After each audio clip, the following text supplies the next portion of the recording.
Dear learners, I am Christina Georgy. I welcome you to my session on literary criticism and theory. Before we move further, let me remind you that this is a specialized session specifically designed for the MEG learners. Hence, all the aspects discussed in this session will be solely based on or limited to the official study material for the same. In our previous session, we looked at an overview of the Western critical thought. Thereafter, we focused our attention towards the 20th century developments, where we looked at new criticism, not the fry and myth criticism, Marx and Marxism, and beginnings of structuralism. In this particular session, we'll focus our attention towards the remaining aspects such as Russian formalism, feminism and feminist theory, post-structuralism, Derrida and deconstruction, and also some of the notions of Foucault on sexuality. Now let's focus our attention towards section 3.5, Russian formalists. Roman Jakobson. You must have studied or heard about this person, Roman Jakobson. Earlier a student asked me, it is J and I am pronouncing it wrong. Why is that so? See, the right pronunciation is Jakobson. Okay, yeah. So he was a Russian linguist and literary theorist. That is the right term you should use. And he was a pioneer of structural linguistics. Structural linguistics. So let me check your understanding of the term linguistics. It's been long since we interacted. So what do you mean by the term linguistics? Linguistics, MEG-04, aspects of language. Okay, yes, that answer is correct. You should always remember that it is the scientific study of human language. Okay, yes, wonderful, wonderful. So now comes this question: who is a linguist? One who studies about languages. Acceptable answer: a person who studies linguistics. Okay, when you say multilinguist, you can say this person has multiple language ability. So moving on to Russian formalism. Formalist studies grew around the Moscow Linguistic Circle, MLC, Moscow Linguistic Circle. We have studied this during VADs, nevertheless underline that so that you won't forget. In the year 1915, it got established under the leadership of Roman Jakobson. He later established the Prague School of Russian formalism also. That you need to remember. Another important concept is that of defamiliarization. It's just this idea that is mentioned, not in detail. So I'll just help you with the brief idea. It is a technique of presenting common things in an unfamiliar, strange way. Why is that done so? It is done so that the audience could gain new perspectives and see the world differently. So presenting ideas differently in an unfamiliar and strange way. That's all regarding the chief aspects of formalism as mentioned in your study material. Let me remind you that all these are vast areas of theory and criticism, but due to time constraints and due to syllabus restrictions, I am forced to restrict my interpretations to just those notions mentioned in your study material. Am I making sense to you? Never be under the impression that, oh, Russian formalism just this much. No, not at all. You can write, rewrite, read, reread, interpret much about all these theories and criticisms. But our syllabus restricts our study to just a few important aspects. Can I have some response, please?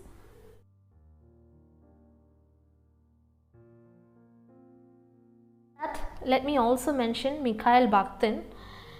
So he was a Russian philosopher. So Mikhail Bakhtin, he was a Russian philosopher, literary critic and scholar. He formulated the Bakhtin school, and this school comprised of himself, then Pavel Medvedev and Valentin Voloshinov. I am not very sure about the pronunciation, but you should make sure that you write the spellings correctly. So they believed that words are dynamic and that they had several connotations and would mean something different to a person or a social hierarchy, or whose meaning would differ according to time and place. in short, in simple terms, they believed that a word or maybe words could mean differently according to spatio temporal situations or according to persons or hierarchies. These could differ and could have different meanings. So the Bhaktin school used the Russian word slovo. This can be translated into English as word, but the Russian connotation extends a social flavor that would more readily imply utterance or discourse. Even though this can be translated as a word in English, they offer much more meanings and dimensions such as utterance or even discourse. Yes. Now, when you get time, you make sure that you read block 6 of our official study material, because that is, from my observation, one of the most important blocks for your TEE. Very often the question paper setters ask essay questions and even short questions. There would be at least one short question and a minimum of 2 essay questions from block 6, because that block deals with feminism and feminist criticism, feminist theory and criticism.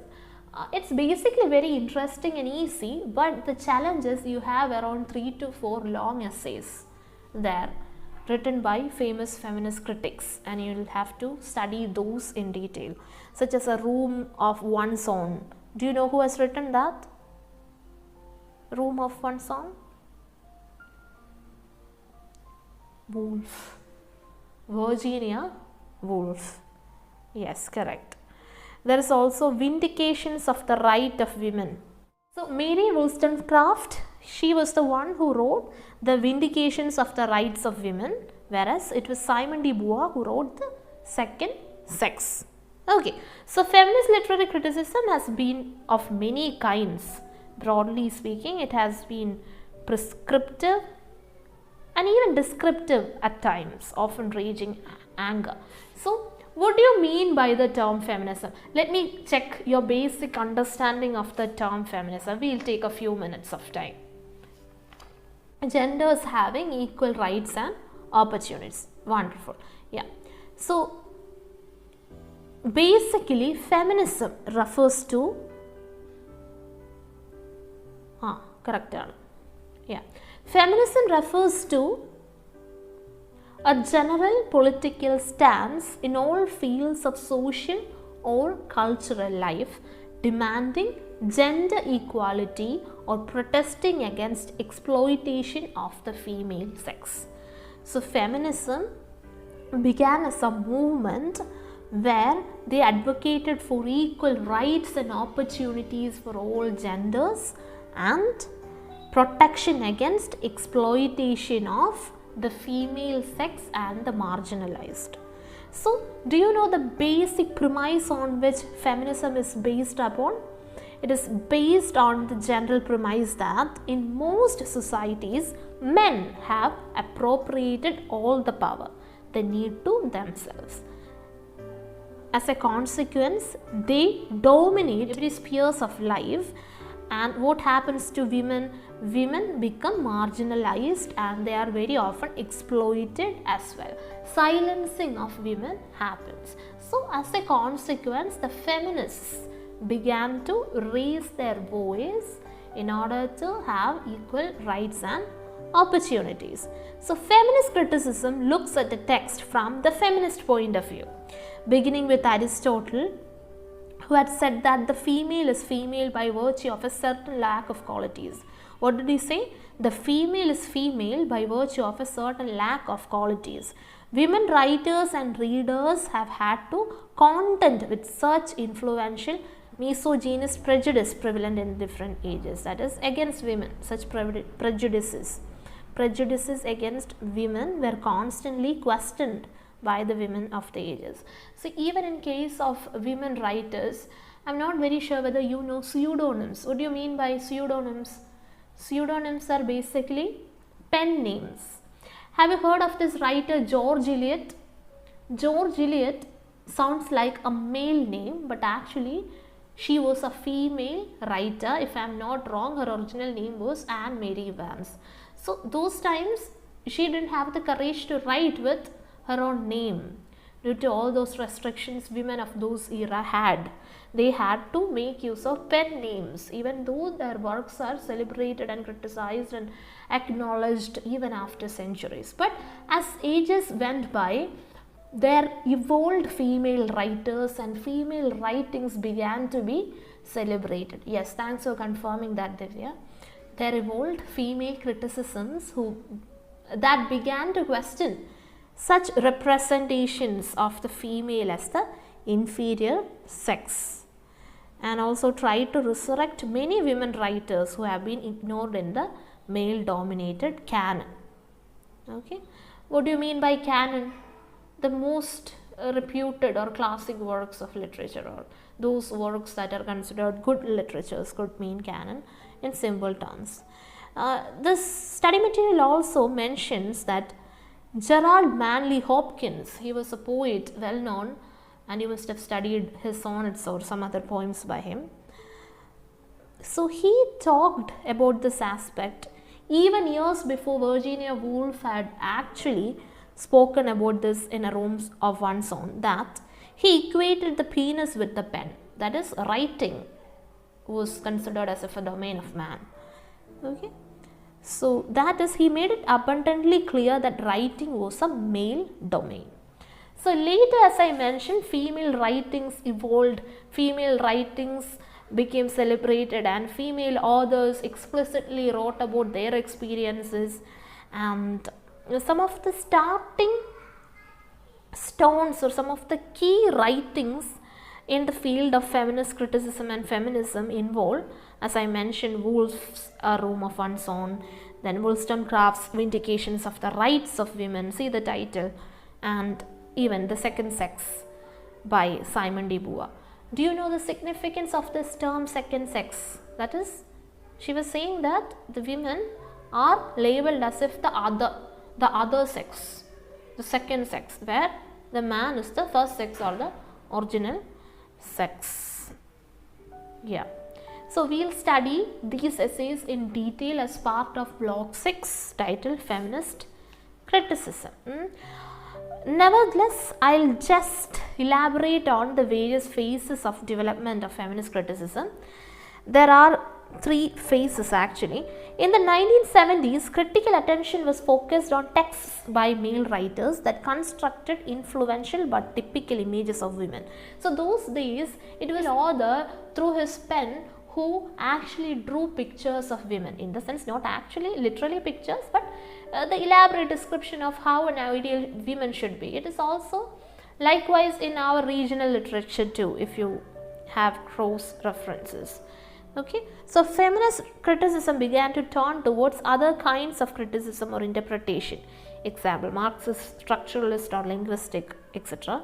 So it also began exploring the nature of the female world, female experiences, thereby what happened, a re-establishment of the canon influencing writing by women. That is, these writings by women began to explore the nature of female world, celebrated femininity, female experience and stuff. So one significant theoretician and women writer, Elaine Showalter, she mentions 3 phases. Okay, so she describes the shifts of focus as from androtexts to gynotexts. So andretium, gynetium, as you study in biology, it is actually botany. The same meaning. Andro refers to men and gyno refers to women. So androtext would refer to books by men and gynotext would refer to books by women. So she describes the shifts of focus as from books by men to books by women, from androtexts to gynotexts. So her contribution also extends to 3 phases in women's writing. Firstly, the feminine phase, secondly, feminist phase, and thirdly, female phase. The feminine phase extends from 1840 to 1880, whereas the feminist phase extends from 1880 to 1920, and finally the female phase is still continuing from 1920. here is the sad reality, you need to by heart the years. Because I assure you there will be a question, a sure question, maybe more questions from feminism. So you need to by heart the years of all these 4 major works. The Room of One's Own, then Vindication, Second Sex, then Showalter's book is also there. So you'll have to study the years, and even these phases, you'll have to study the years. Feminine phase was a phase of imitation and emulation, whereby female writers imitated whom? The already existing writers who were male. So they imitated the male writers, their sense of aesthetics and their techniques. That is how they began. Later there happened change, that is radical positions were maintained, and they began to raise their voice much more prominently. And finally from 1920s, phase of acceptance where female writing and experience began to be explored happen. Okay, even today we study very many works. Even as part of our course itself, we study an entire block of female writing. That itself is a change that has happened considerably. Methods have been various and have been derived from various theories such as psychoanalysis, Marxism, Derridian deconstruction. From all these existing theories, these feminists began to draw their concerns and ideas. So they've also established some schools such as that of radical French feminists, Afro-American, American or British versions. Actually there are many types of feminisms. I'm not including all those into my lecture because it might confuse you and it might be information overloaded. Anyway, our text doesn't mention all those aspects. You can limit your study to what is mentioned in our official study material. So another important aspect to remember is that many radical feminists champion the cause of lesbianism and are therefore called lesbian feminism. Lesbianism would refer to the homosexual relationship between two or more females. So we'll read gynocriticism in detail as part of our block 6. So gynotexts, gynocriticism, écriture féminine, all these are important concepts in feminism. Now a brief mention on post-structuralism, after structuralism. Are you familiar with Peter Barry? A professor of an university in UK, and he has published 20th and 21st century literature and literary theory. So his notable work is Beginning Theory, published in 1995. So it resonates most of ideas related to this aspect. So post-structural critics, according to Peter Barry, read the text against itself. They uncover various layers of meanings embedded in the text. So these post-structuralists uncovers various layers of meanings in a particular text. So what exactly are they doing? They are analyzing the text, thematically looking for similarities in sound, the origin and root of meanings of word, metaphors. They also highlight these in such a way that their analysis becomes extremely crucial to the meaning of the text. Let me ask you, what do you mean by semantics? Study of meanings? Yeah, correct. Semantics. Okay, that is what is semantically looking at a text means. So, have you heard of Derrida? He is one of the most poignant deconstruction critics. We'll deal with Derrida and deconstruction in detail with block 7. When you're studying also, pay attention to block 7 because it's just limited information that is provided in this part. Yes, father of deconstruction. Good. So Derrida was a supporter of the fact that there is a world of science. This belief led to the establishment of a new school of criticism based on deconstruction. So, deconstruction as a concept is taken from Derrida's essay titled Structure, Sign and Play in the discourse of the human sciences. Make sure that you read and by heart this title, Structure, Sign and Play in the Discourse of the Human Sciences. So what does deconstruction offer to the readers? It is actually a chance to produce or create their own meanings out of the text. The readers can produce their own meanings out of the text by deconstructing the original text.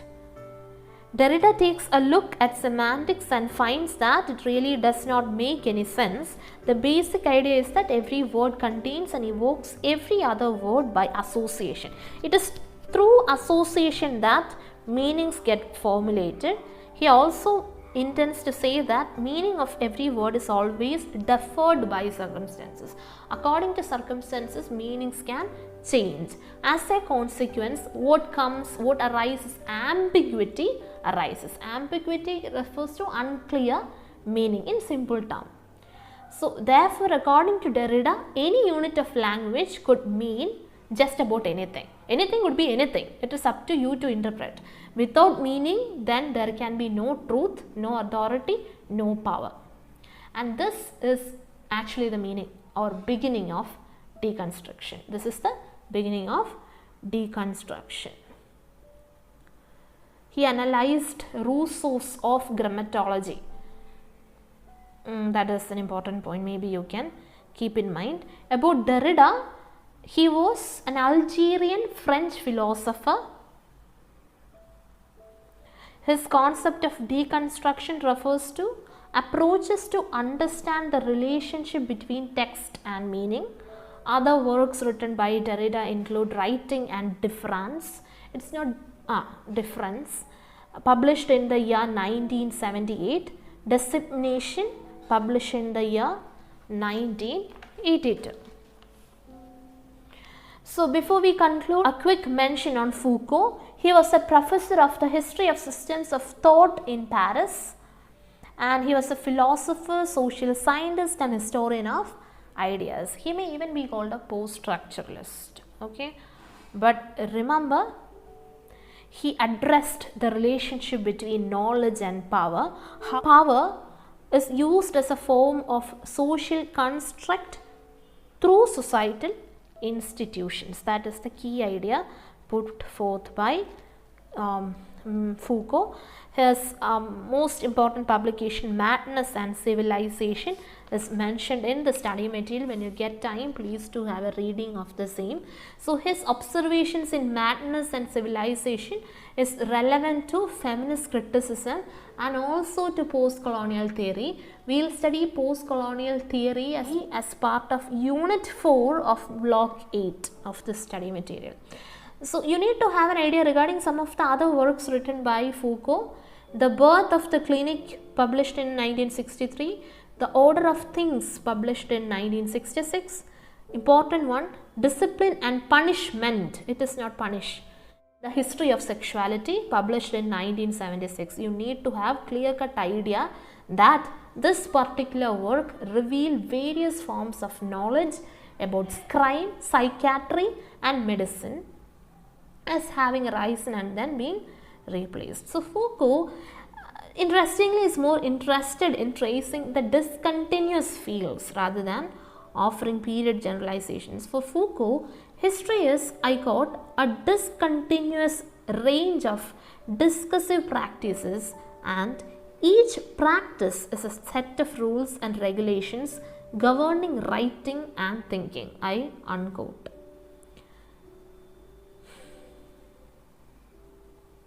As I mentioned, he uses discourse mainly to analyze the power struggle within the real world. So we mentioned this work, The History of Sexuality, published in 1976. In this particular work, he extended his ideas of sexuality. That is the way people experience and express them sexually. It is about sexual feelings, thoughts, attractions and behavior towards people. I was explaining the term sexuality. Sexuality is all about how your feelings and thoughts are, how you are attracted and how you behave towards people. So sexualities are of different types: heterosexuality, homosexuality, etc. So all those had its basic foundation laid by Foucault in his seminal work, The History of Sexuality. Foucault's analysis is based on the power relation in our society.